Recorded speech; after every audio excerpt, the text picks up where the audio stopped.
এটা হচ্ছে জাহাজের অরিজিনাল 5 ফিট বাই 7 ফিট। এখানে একটা রশি দেওয়া আছে সাউন্ড প্রুফ করার জন্য।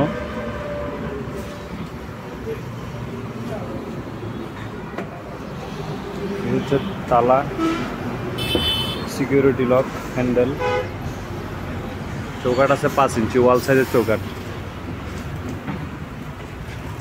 এক পাল্লা যাতে খোলা আপ ডাউন করা যায় ওই কারণে আমরা একটা সিটকিরি লাগিয়ে দিয়েছি এখানে,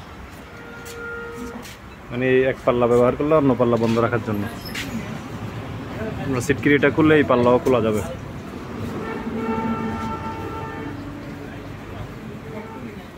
এটা হচ্ছে রুমের ভিতরের অংশ আর এটা হচ্ছে রুমের বাহিরের অংশ। এটা এক পাল্লা খুলে বাইরের অংশটা দেখাচ্ছি, বাইরে তালা থাকবে। এখন দুনো পাল্লা খোলা আছে। লাগা তো সিটকিরি সে লাগাই দে, আগে উসের কা লাগা,